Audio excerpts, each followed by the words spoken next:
Hello and welcome to Flooded. It's me, it's Craig here. And how are you? How have you been?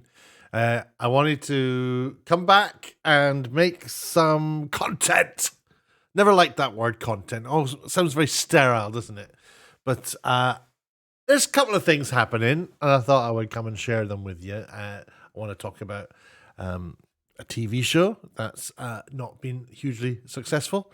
BBC are up to stuff.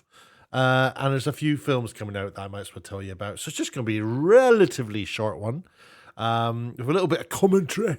And I'm going to start talking about Seth Rogen. Seth Rogen. If you're not familiar with Seth Rogen, then you're lucky. I'm not a huge fan of the man. I got to be honest with you. I think if I just saw him in films, I would. He doesn't make very good films. They're not for me. Put it that way. They probably are good for some. Some people probably love them. They're not for me. But if that was all I had about him, I'd probably not really have a problem. But like so many things, a lot of actors like to go and share their views on politics in the world on Twitter. Seth is a bit of an activist, openly calls himself an activist. He calls himself left wing, but he does lots of good stuff like raising awareness for Alzheimer's. He's been critical of Jack Dorsey from Twitter because Twitter's housing white supremacists, he says, which I think he's thinking of like the Proud Boys and stuff like that. You know, that's a conversation to be had, isn't it? Speculating that Rogan was referring to the alt-right figure Jason Kessler. I don't know any of these. He's a supporter of Black Lives Matter. So he's quite open about his politics, which is kind of odd because if you're somebody who works in the industry and say you're a boom op or say you're a sound recordist or say you're a camera operator, if you were that open about your politics, your fear would be you'd never work again. But these guys can say what they like and they get all the work in the world. Something that he has done recently, I'll just go back to this camera while I switch it. He did a film with Sarah Silverman. No, it's not a film, it's a TV show he did with Sarah Silverman and a bunch of people I've never heard of. But it's called Santa Inc. I don't know if I can. Yeah, there we go. It's called Santa Inc. And it's kind of like what's this called? Like stop animation, is it? It looks quite good, but it's made by the same people who did what was it? Sausage Factory, Sausage World. I'm so uninformed about everything, but there is a little video here I can play. It's not got any sound. I mean, I actually think it looks quite good. I like all the, it looks quite simple, quite basic. It's a TV series with an alternative look at Christmas and Santa. Sarah Silverman doing the voices, Seth Rogen doing the voices. It's for HBO Max. And you can see this kind of like, it's not made for kids, this. Especially when you see this next shot coming up, which I'll pause it when it happens. Because I have watched this clip before. So there's Santa being the man. And look, what's going on there? So you soon find out it's made Sausage Party, that's it. The creators of Sausage Party. So it's an adult thing, really. But it's got a lot of kind of politics in it, like woke politics, which I won't get into because I don't really want to. But if that's your thing, then that's fantastic. Go for it. Unfortunately, it doesn't seem to be everybody's thing. That's had an audience score of 4%.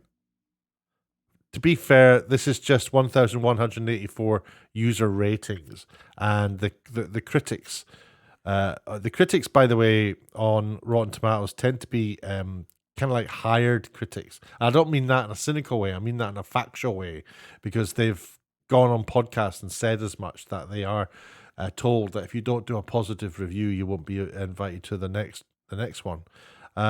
But let's have a look at what some people are saying about it. Well, here's I give it 1 star instead of half a star, since the artist and creative design team did a fairly awesome job with the scenes. That's always the problem with like bad films. Like everyone does a really good job apart from the writers and the actors, and they always let the side down. It was pretty disappointing. This is from, I don't know their name. I like shock comedy, but this was too much. It was to the point where it wasn't funny. It was just mean.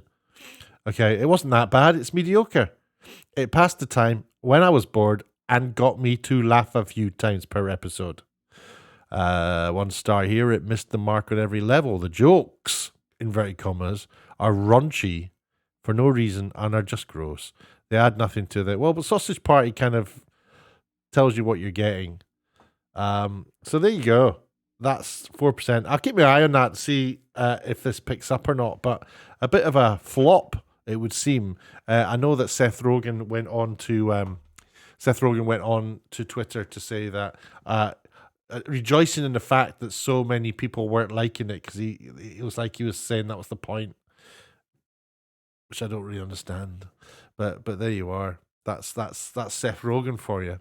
So the other thing that's going on at the minute, and this is a little bit more corporate-y type news, is there's something that was created called BBC Select. Now I was aware of this because I get updated by Ofcom regularly, and the BBC Select is I think it's kind of like a new documentary channel that the BBC have, or I'm not really sure. But BBC Select launches on premium subs on Roku channel in US. So I'm guessing it's kind of like a channel within Roku. I don't really know Roku. Or Roku. I don't really know how to pronounce it. But Roku is American. Let's read what it says here.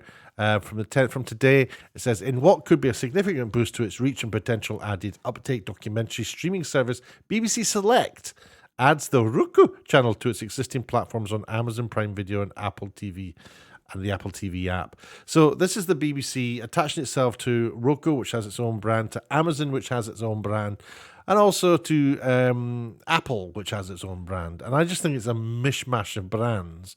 And I think this is what happens when there isn't a clear vision within the BBC, to be honest with you.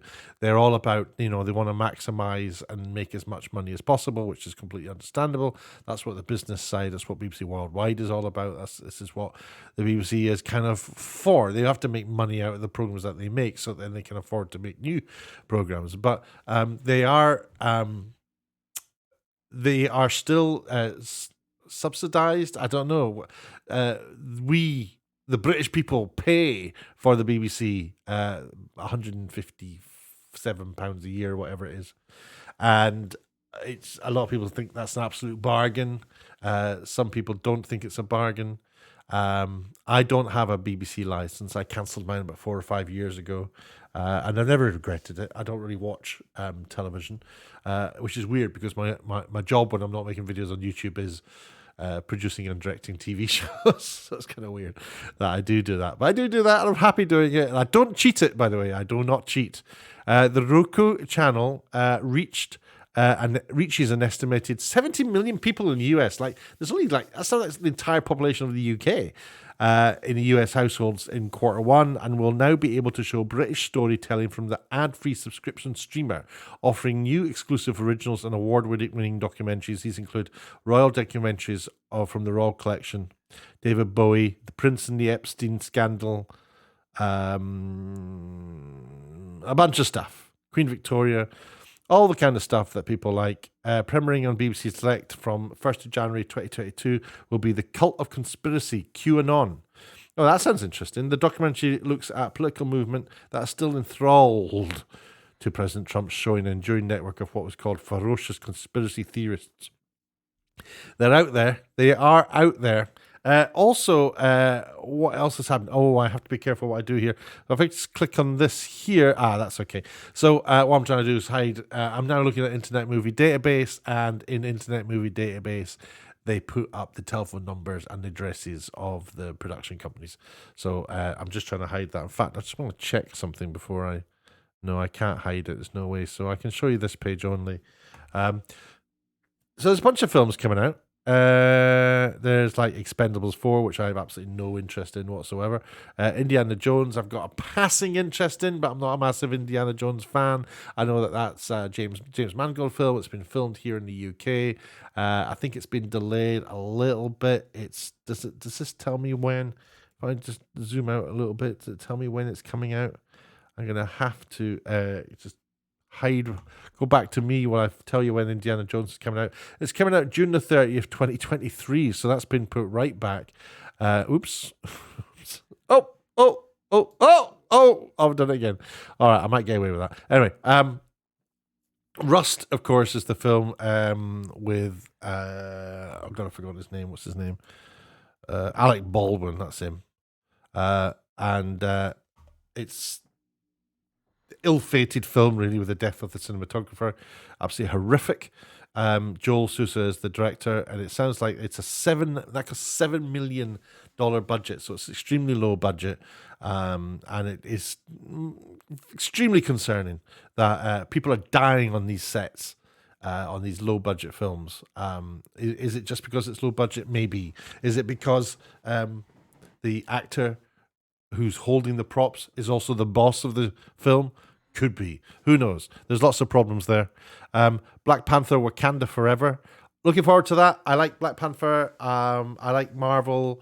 I think they do make mistakes in their touching. I don't know. They're just making mistakes. They're trying to do good things, and it's kind of failing. It's not really working. They're in Hollywood. There's a tendency to employ just basically because supply. The next generation of writers are coming in, and they're all so politicized, and they're so it's just and they can't leave it alone, and it's just feels like that's bleeding into the narrative of the films and the stories, and it just feels like a big finger wag at the audience, and people don't seem to like it. So we'll see what happens with Black Panther and Wakanda Forever. Could it be better than the first film? I don't know. I doubt it. We'll see what happens. Wonka's kind of interesting because Wonka is a film. It's a film about Willy Wonka. It's an origin story for Willy Wonka. It's coming out on March the 17th, 2023. It's directed by Paul King. If you don't know who Paul King is, then join the club, because I have absolutely no idea either, although I do know that he made the film Paddington, which was a lovely little film. So I reckon this will be a bit of a family comedy. The story will focus specifically on young Willy Wonka and how he met the Oompa Loompas. So it's just going to be a bunch of fun, I think. I don't even know if it's like a live action film or not. It's been made by Heyday Films. I don't know anything about them. I could find out for you, but there's really not enough time. Olivia Colman is in it. Rowan Atkinson is in it. Matt Lucas is in it. And lots and lots and lots and lots of other people that I can't actually find here. I'm wondering if it is actually live action or not. Does it tell me anywhere? Is it a live action film? Is it an animation? Well, there is a film crew, so maybe it is. We shall see. We shall see. We shall see. Timothy Chalamet, who was in Call Me by Your Name 2017, plays the young Willy Wonka. So there you are. So that's good. We can look forward to that. There's another film coming out, and I wish I could show you a little bit. It's been directed by Jamie Payne. Now, this is a film, and it's a film of a TV series. The TV series is Luther. Now, Luther is a great TV series. Jamie Payne is the director who directed Luther, but he also directed stuff like Outlander and New Amsterdam. These kind of like dark TV shows. So he's absolutely the right guy. It's a crime drama mystery. I believe I kind of started watching it and I kind of lost interest in it. I thought there was interesting things happening with framing of the shots, by putting an actor in the bottom left-hand corner looking off screen. Kind of interesting. Andy Serkis is going to be in it. And a bunch of other people that I don't know. I probably should know. Samuel Spring, who was in Luther. Some of the characters from Luther. Paul Fairley, he plays an uncredited prisoner, and he was in The Flash. So there you go, a little shout out to the lesser known actors who are appearing in it. So I'm kind of interested to see what Luther's going to be like. But I'm also interested to see what this film called Boston Strangler is going to be like. This is I think probably a low budget film. It's I'm not sure when it's coming out. It's starring Carrie Coon, who was in Gone Girl. It's been directed by Matt Ruskin. Let me just check what he's done before. Oh, he's not done anything really of note that I can see. He's done some shorts. He's been producers of shorts. He's not really done anything, so I'm not really sure what to expect from this film. Although it does say here that it is about it's called Boston Strangler, but that doesn't seem to be what it's about. It seems to be the Boston Strangler is just the backdrop to the film. Loretta McLaughlin was a reporter who first connected the murders and broke the story of the Boston Strangler. She and Gene Cole challenged the sexism of the early 1960s to report on the city's most notorious serial killer. Well, that sounds like it's going to be a little bit more about that than the Boston Strangler. So we shall wait and see. So it sounds like it's a couple of young female journalists struggling to get credibility back in the 60s. So, so that's interesting. Lots of interesting things happening. And I think that should pretty much do. I mean, that's 15 minutes of pure film and television joy from me. What do you think? I want to know what you kind of want to see here. I'm also interested to know. I'm trying to build I'm trying to build an audience here of people who are interested in film and television, both the sort of the production side of it. If you want to talk about camera equipment, stuff like that, very happy to do that. But just telling you stuff that I find out from behind the scenes of what's going on. Like a lot of that stuff I just researched this morning. I didn't know there was going to be a new Willy Wonka film. That's fantastic. And Luther's going to be, the BBC are bringing out Luther. By the way, Luther film is going to be on Netflix. It's a BBC film for Netflix. Isn't that weird? That the BBC is making a film for Netflix. I think that's weird. Why don't they have their own film channel? I don't know. It just seems bizarre. They're selling. I don't know. But let me know what you would like to see on here. You can leave a comment down below in the comments. If you are new and you've just happened to cross the space that I exist, my little corner of the internet at Flooded, then, why not subscribe? And that will trigger off a whole bunch of stuff that makes you aware every time I upload something. I'm going to be covering trending news stories as well. I was doing that a little bit ago, but I work in television. I'm a producer and director in television. And as a result, sometimes I have to leave this beautiful room and go out there into the world and actually make shows. And I've just come back from Spain, where I was filming a show for Channel 5. So when I'm doing that, I do try and do a little bit behind the scenes, but I've got to be careful because I've got, you're not really supposed to, show. I don't know. I think you just need to get special permission to do stuff like that, and I don't always get special permission from people. So tell me what you want to see here. Tell me what you think. Tell me what you think about any of these films that are coming up. Tell me what you think about the BBC and what it needs to do. I'm particularly interested in that. That's a bit of a favourite of mine. Have you seen Santa Inc.? Do you love it? What do you think of wokeness in Hollywood? Is it too much or is it too little? Let me know what you think. I will definitely engage with you. Engage with each other as well. And let's build this thing. Thanks very much for watching. Hit the notification bell so you know when I upload another video. Until the next time, I'll say cheerio and thanks very much for watching. You are always, as ever, a delight.